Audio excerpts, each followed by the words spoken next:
featured wolf today, but of course he's going to have to show up every week so you can see how fast they grow.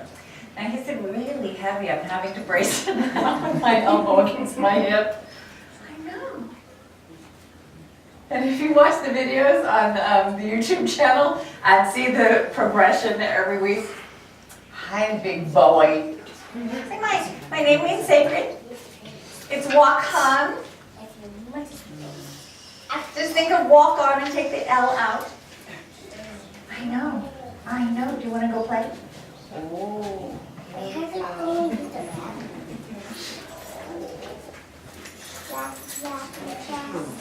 Now these two have an incredible special bond already.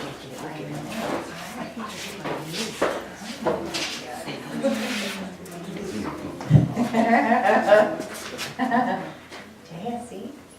You got it. I know. You're going to go walk around? He's going to walk. Good girl, Tehya. Good girl, Tehya. Where are you going? Oh, yes. I know. Good boy. Now he likes to chew the tails. And then gets in trouble for it. He's a tail chewer and an ear biter. And if you ask Paul last night, he came into bed with us and he's a butt biter too.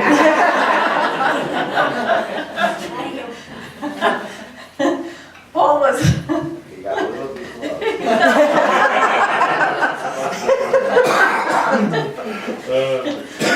And of course, once again, I get the note in the middle of the night in the dark. Will you do something about him? Hi. So you're going to just hang out? Very, very good. Tehya, you going to watch him? I know. Where do you want to go? The name of my talk title today is There's No One Like You. And the reason that I chose Tehya is that there's no one like her in our pack either, and yet she's been labeled the fighter. She has to stay in the backyard because of her pack ranking, which is exactly what she needs to do inside a wolf pack. So she's doing her job, but in a socialized setting, it's inappropriate. So the trick with her is not to try and label her that. You know how you get labels along the way? And there's the good labels, and then there's the unacceptable labels. Oh! Wow. So, she has to be separated from her sister, Kachina. Because Kachina would like a higher pack ranking, and so she's constantly challenging it. And it's Tehya's job in the pack to say, oh no, you don't. However, that means a vet bill every time. It's not funny. But it's bad. We tried to force this relationship. We tried and we said that, you know what, we'll just make it work. They're going to have to work. They're going to have to get along. And we tried to force it and we couldn't. Until we realized that this is her pack ranking. This is what she's supposed to do. And so instead of trying to make her something that she's not,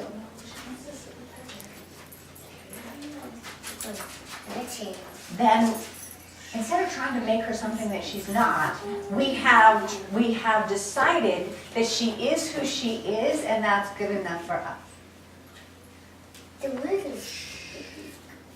Now, interestingly enough, because she lives outside, which is where she likes to be most of the time, this one talks to her underneath the door. So you hear these little sniffs, sniffs, sniffs. You know what I mean? Sniff, sniff, sniffs. And then one of their bathrooms in our house leads to their back room. And I went in there this morning, and he followed me, and he was sniff, sniff, sniff with Tehya underneath the door again. I know.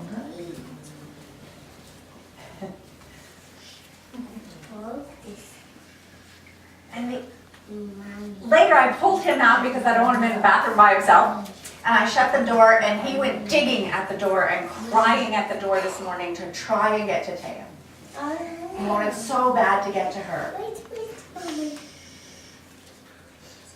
Because he knows who she is. He has chosen how to be with her. There's no one like Tehya in our pack to walk home now.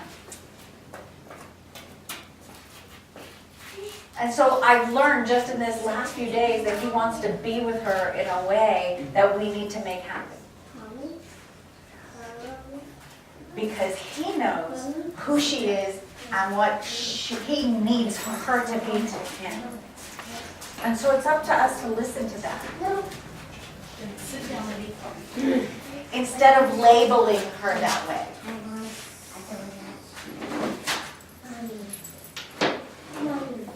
You know, when I was preparing for this talk, there's no one like you. And then I started to remember all the times and all the ways that we try and be and change ourselves. You know what I mean? We look to our parents initially for who we are. We look for that reflection so that we can see who we are in their eyes. And then we're sent to school, and then we're looking for our teachers for that, and we're looking for other ways. And then later on, it's the mirror that tells us. You know, the mirror is the biggest liar of all. It's the biggest liar of all. And yet we're looking in the mirror for who we are, rather than knowing who we are. And loving that image that comes back to us. And they don't know from this, you know what I mean? I look at the wolves, they don't know from this. They don't know from the mirror image. You know, watching myself on the playback of these videos, I'm like,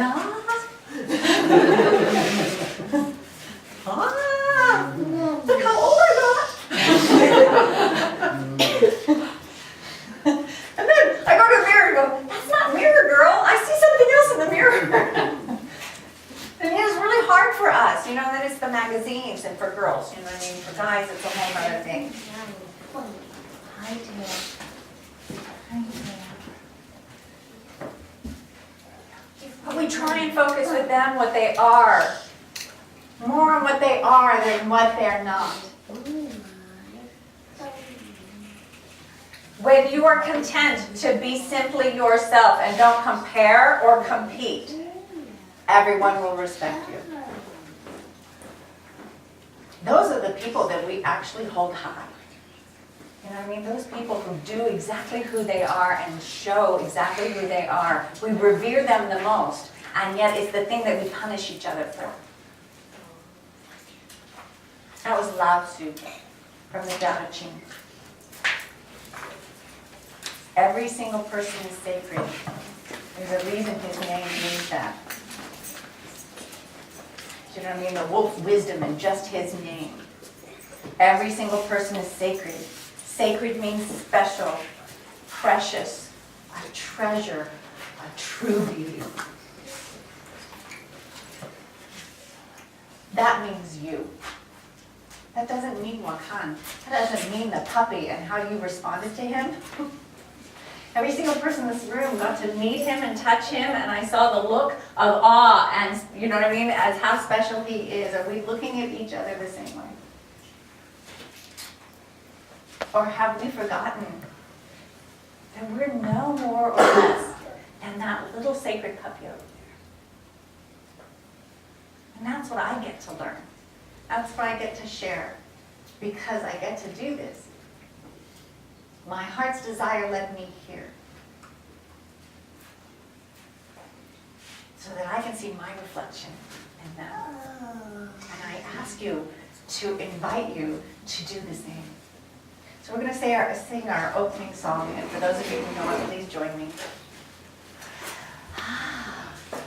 Oh, so wherever you are right now, if you haven't been here before, just let the chair that you're sitting in hold you. You don't have to hold on to yourself here. This is a place where you can release and let go, be who you are.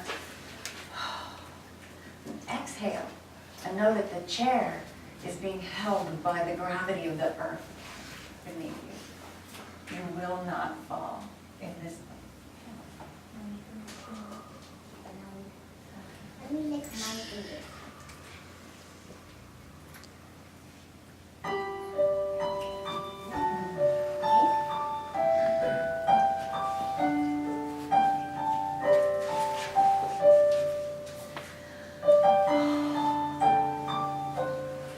You are held in the hands of grace, forever safe in the arms of love. Like a child receives protection from a mother's warm embrace, we are held in the hands of grace. We are held in the hands of grace, forever safe in the arms of love. Like a child receives protection from a mother's warm embrace, we are held in the hands of grace. We are held in the hands of grace.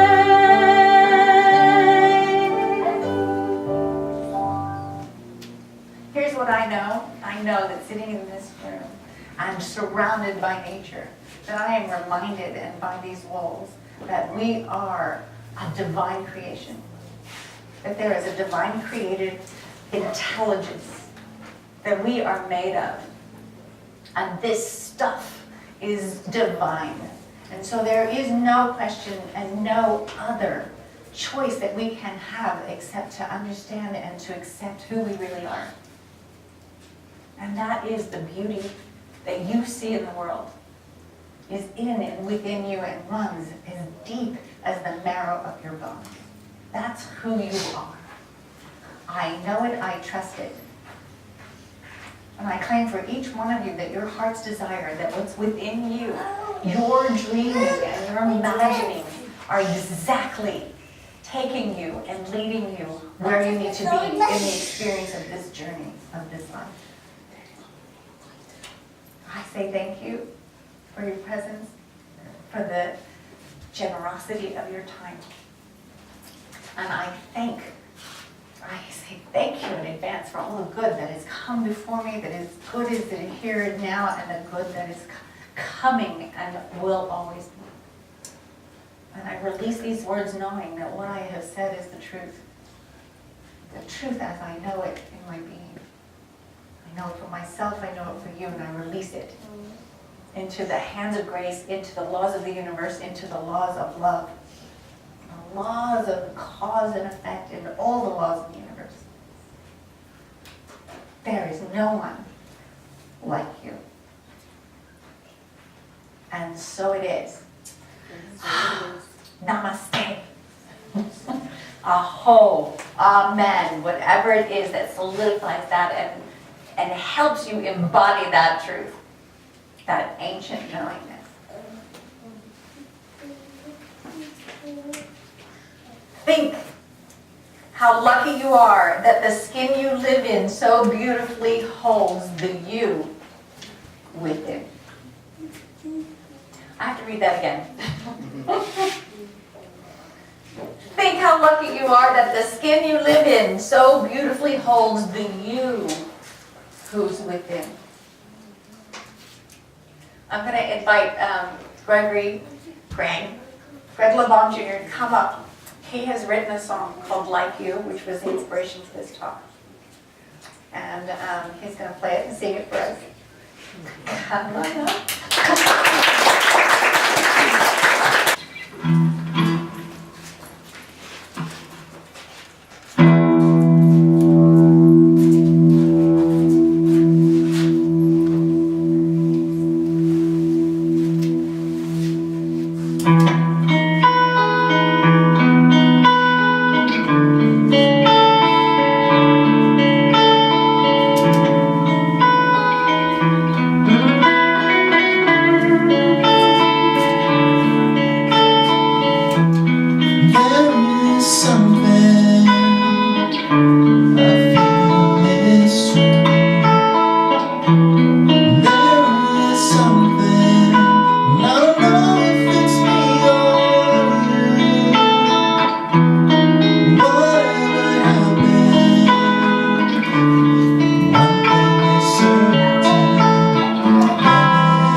That's a hit if I ever heard one. And when I asked him to sing this week and asked, you know, if he had a song, what he wanted to sing, he sent me, he goes, I don't know if you'll like it or not, but I'll send it to you and you can choose. It's like, we've talked a lot about, you know, you don't have to be an artist that's getting paid. You don't have to be a star to be a creative person. That we are creative because we are human. Whatever you're creating in your life, whether it be relationships, whether it be something at work that makes your system easier to do you know what I mean? It's like that there's artistry in science, there's artistry everywhere. Just music itself has science to it. And so I'm always impressed by art in and of itself. And I find it interesting because it's very scary to be an artist, because when you're really, truly, authentically sharing it, you're sharing who you are. It's unmistakable. And so qualifying the song before it comes out is always that qualifying of, wow, I'm going to put who I am out there for people to see. And it's always scary how it's going to be received, how it's going to be felt. And so the courage, well, that page just does not want to stay on this. Thank you very much. It just does not want to stay. I'll put it over here. The courage to put yourself out there in any way whatsoever, any way, shape, or form, will reveal who you are. And if you've ever experienced something dysfunctional, do you know what I mean, that has made you ashamed of who you are, the harder it is to do. And luckily on some level, because we have to cohabitate with each other, that we have to show up for each other, we have to show up to things, we have to enroll in things, and you know, sometimes it's not our choice, our parents just put us in stuff, you know what I mean? Thinking that it will push us to the next level, or it will highlight a talent that we see in us, and you go in fearful of not knowing how it's going to happen, or how you're going to develop into it.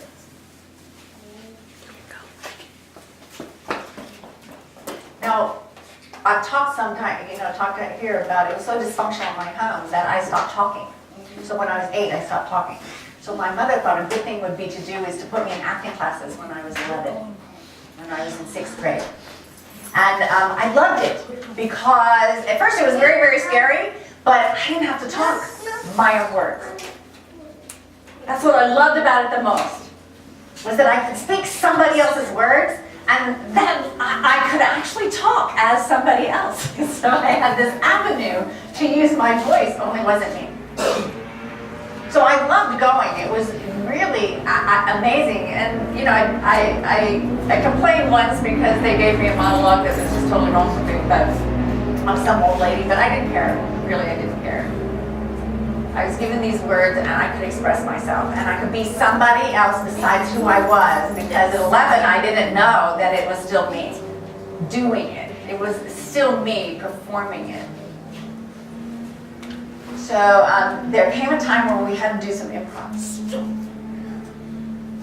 We had to take a song and do an improvisational scene and bring it in, and I couldn't do it because then it was me. I didn't have any words to hide behind. I couldn't show up. So I showed up because I couldn't drive myself, or I couldn't get out of it. So I had to go, and I had to sit in a room where everybody was doing it, and then it came my turn and I said, I don't have it. That shame that, I couldn't do it. So my mother didn't enroll me again because obviously I didn't care enough about acting, or I would have done that exercise.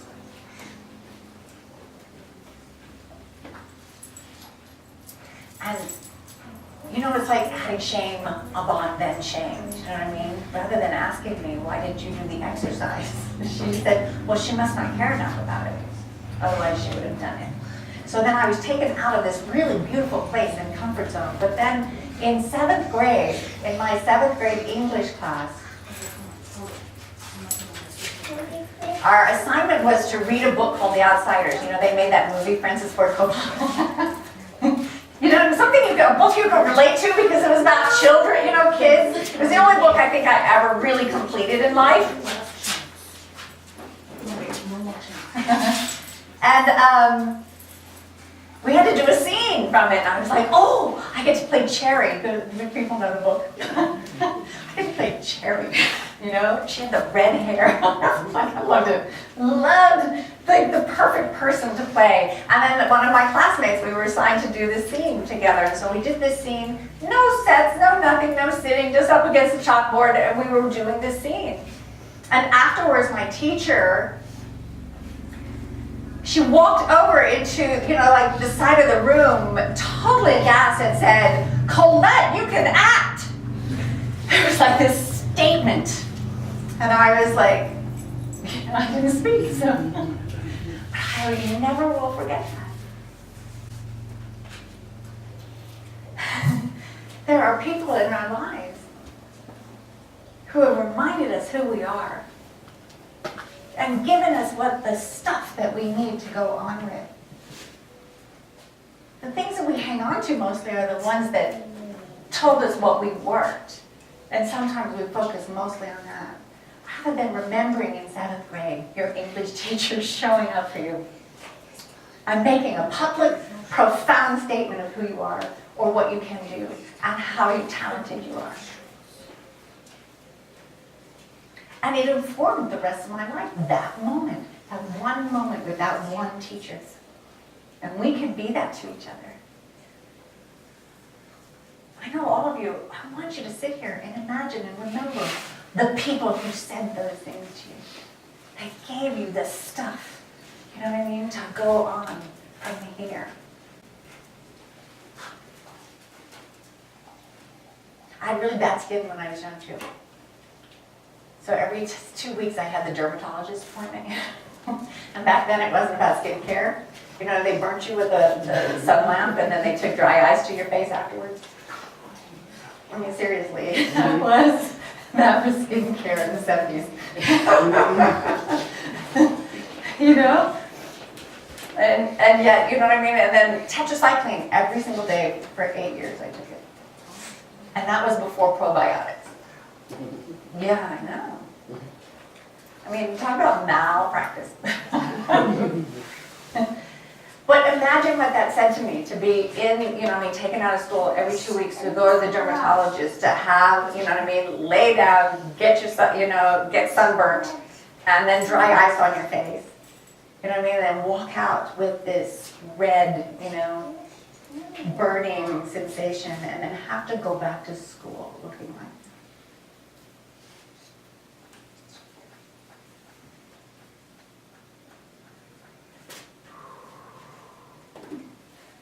It started when I was 10. I don't know if any of you remember this. You guys might remember Merle Norman Cosmetics. My mother, you know, there was this mask that she would do, and it was pink, and it burnt. It was like this awful, terrible thing that burnt, and she would put it on my face, and it would just burn and burn, and then it gets so tight, you know those masks where you get so tight that if you smile, it cracks, and then you're like, if you feel like your face is ripping off, you know. You can only get it off with cold water, right? And then, you know, they warn you, they give you this pancake makeup that you have to put on afterwards. Well, my mother had olive skin. She had dark hair and olive skin. So I'm 10, and she puts that olive skin makeup on me and sends me to school.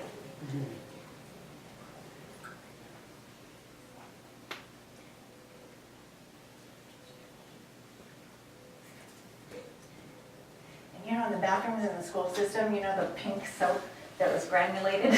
And the only way to get that stuff off is with cold cream. Do you know what I mean? This is the 60s. So the only way to get it off is this cold cream, you know?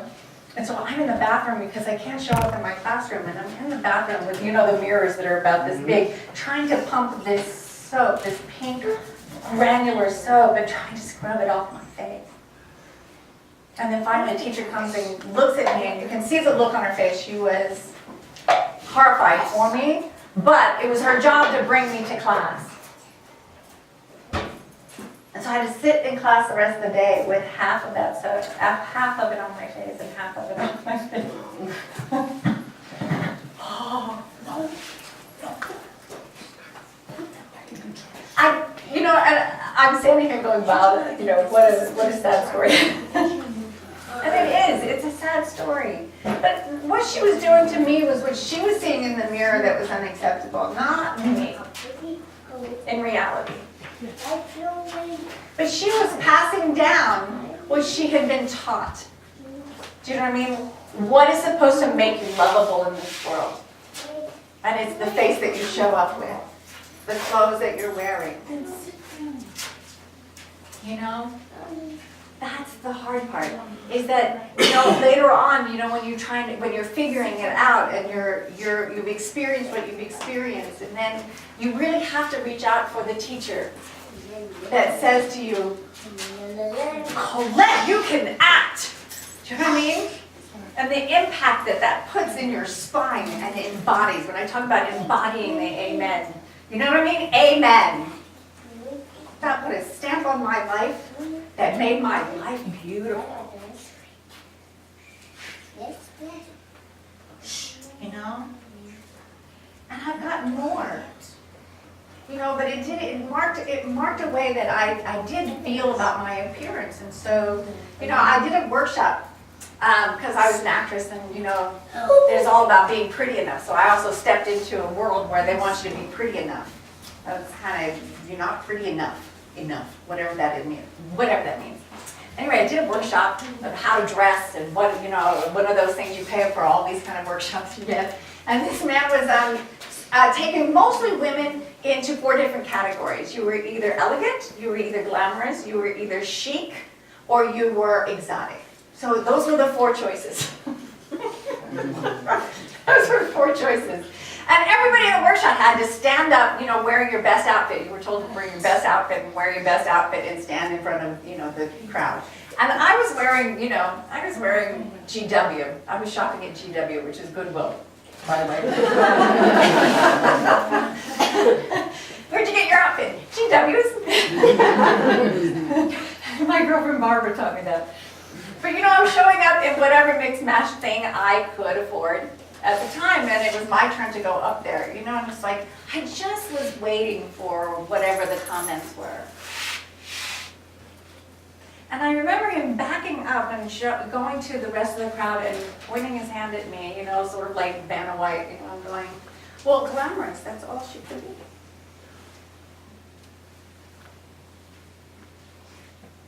And, you should have had video or a picture of the incredulity on my face. Now, I didn't know what I was, but out of those 4, but that was not the one that I expected to hear. So no matter how you show up, who you are comes with you. Whether you know it or not right now, and that is sacred. Now, for those of you who come every week, I'm talking to myself as much as I'm talking to you, because there's a lot to recover from in this life. From relationships, my ex-husband met someone, and that's how our relationship ended. And so then, have to recover from what it feels like to be replaced. And we go through, like I said, I don't know your experience, but I know that you experience in this world and in this life the things that can teach you who you are, and you want to hold on to that go forward from there. And remember those moments like, Colette, you can act, and glamorous, that's all she can be. Or you remember all the other stuff. Look how pretty she is when her face is clear. So my mother used to say. And that was after the sunburn, But all I heard was, look how pretty she is after the dermatology appointment. So all the rest of the time, You know what I mean? And it was unspeakable to look at. But that's how a 10-year-old would take it. Right?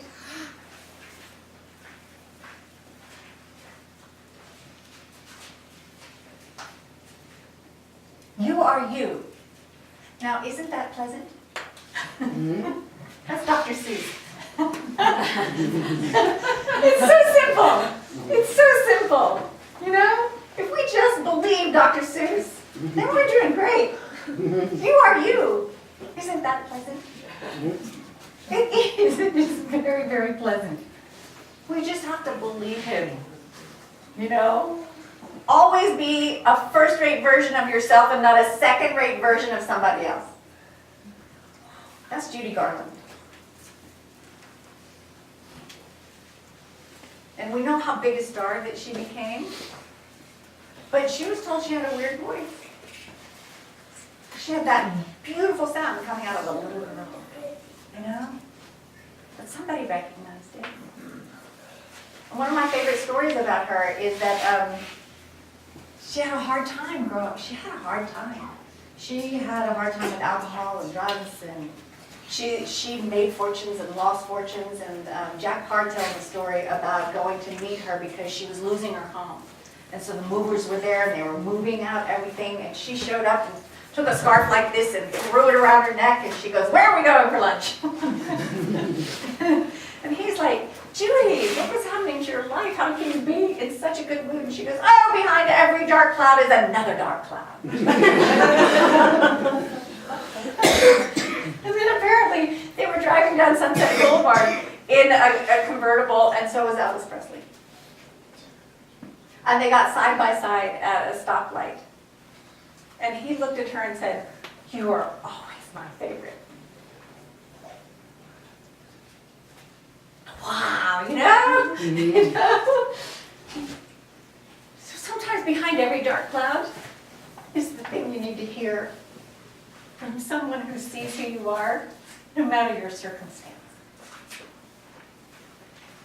You know? It helps. I can be changed by what happens to me, but I refuse to be reduced by it. There is nothing outside of you that can tell you and dictate and change who you are inherently within, no matter what the circumstance. And you know, and even people who are thieves and murderers. It's just that that's how far away they've gotten from the idea of who they really are. Now that's a truth we don't like to hear, but it's truth. If you are a human being, if you are living and breathing on this planet, you are divine. That you have forgotten, or you were never taught. Or something so intense broke something inside of you that you cannot recover in this lifetime sometimes. But I don't believe that it cannot be mended. Otherwise, we have to give up on people. We have to give up on people that we love. And that's a surefire way to keep the legacy of terror and shame going. Do you know what I mean? And we participate in that by shunning and deciding who is more valuable than who, when we are all made of the same stuff. And we show up here exactly with what we have and who we are. If we're just willing to see, we're just willing to look. The price of anything is the amount of life you exchange for it. You know, I never became a star. I never became a star. And I spent most of my life, from the time I was 11 and I started, and then of course the fantasies in my room, all the television shows I acted out in my bedroom before that. You know, putting myself in the starring role. I never became a star, and I invested most of my life in that. But I have to tell you, it saved me. It saved the quality of my life and how I lived it. because I found pride in myself, and I found something that inherently was in me that I did really well. And I was confirmed. And that's all I really needed. That was Henry David Thoreau, by the way. He also says, be yourself, not your idea of what you think somebody else's idea of yourself should be. The easiest thing in the world to be is you. As scary as that might sound, Leo Buscaglia says this, the most difficult thing to be is what other people want you to be. Don't let them put you in that position.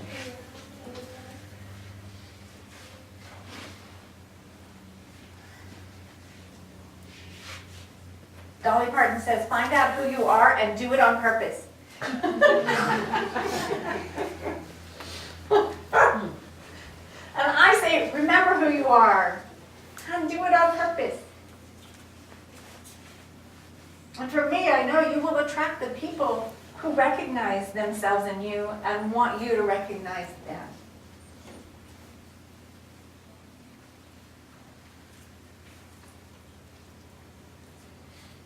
The most intriguing people you will encounter in this life are the people who had insights about you that you didn't know about yourself. This is the quote that inspired everything I just said. And I'm going to read it again. Because it would be great if you could go from here and share with each other those moments and those people who did that for you. And then write them down, and so you can, in those times where you forget who you are, and when your heart is broken, and when something, has broken inside of you so deep that you cannot remember, that you remember these people. The most intriguing people you will encounter in this life are the people who had insights about you that you didn't know about yourself. My choices became different because of those people. And my choices for self-care became different because of those people. Rumi says, let yourself be drawn by the stronger pull of that which you truly love.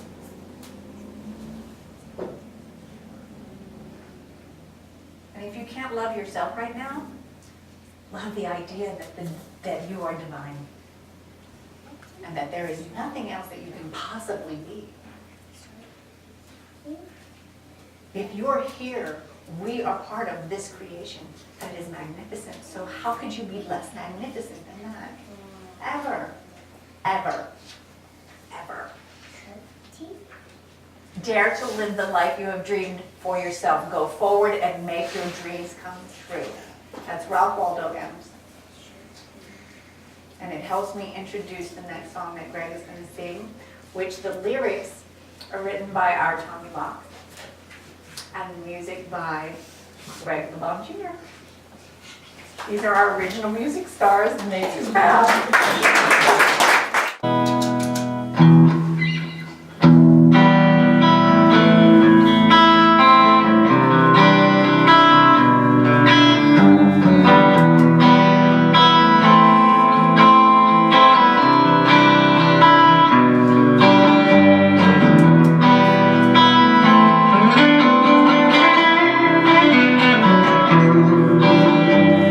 Last thing I remember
Go placidly amid the noise and the haste, and remember what peace there may be in silence.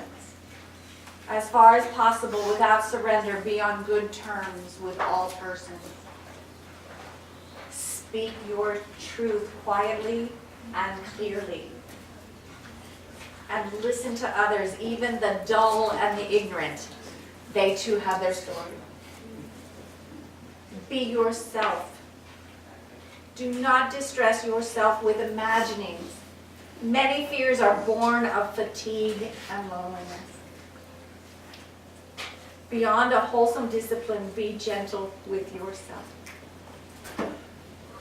You are a child of the universe, no less than the trees, the stars. You have a right to be here. With all its sham, drudgery, and broken dreams, it is still a beautiful world. It's still a beautiful world. So I will leave you with that. You are a child of the universe, no less than the trees and the stars. You have a right to be here. So, thank you all for coming. I want to just let you know, we have our burden basket ceremony for those of you who don't know about it. There's a lot of people here new and welcome. But there's a basket over there that you can write your burdens so that you can leave them here and let them go. They don't belong to you. Life's drudgery. Let your light shine, and whatever is darkening and dimming that light, write it down and let it go. I will put it in the basket and I will pray and let them go for you later. We also have a joy jar, which is at the opposite end. It's that little Indian bowl there, and there's paper there, and then you can write what you're grateful for. It would be great if you write something that inspired you today, and remember a voice that was really significant to you, and be grateful for that. Eddie, at the end of the month, is going to read some aloud for us. He's decided to do that. He wants them read, and he wants the gratitude. And Eddie, for those of you who don't know, he's not here today, Eddie Jackson. But he came to me with the idea several weeks ago, and I think it's fabulous. It's great. So the joy jar is over there. Also, for those of you who really thank and appreciate all the gifts and things that are handmade, that you can help support the wolves. This is our little gift store over here. But if you can afford it, we always love and appreciate any monetary gift that you can give us in a low offering. We don't pass a basket here. But there's jars over here if it's in your heart to do, and you were fed today. We really appreciate that. All goes for the care and the building of the wolf awareness, to save them in the wild. That's what we're all here for. There are prayer feathers that Margie made for us, and I forgot to pass them out. But the idea is the leather around it is what grounds the prayer to you, and that the feather is what takes your prayers in flight. So you're welcome to take one with you. And from now on, I think I'm going to have to pass them out because I forget about them. But it's a beautiful idea and a tangible way to know that your prayers are being answered. And what else? What am I missing? Anything? We'll go see the wolves later and go say hello to them. And then we'll just end with our finishing song. And it's, "You are the face of God. I hold you in my heart. You are part of me. You are the face of God." Here, hold your pen. And then we're going to sing together without the microphone. Is that okay? Yes. Very good. I taught them already.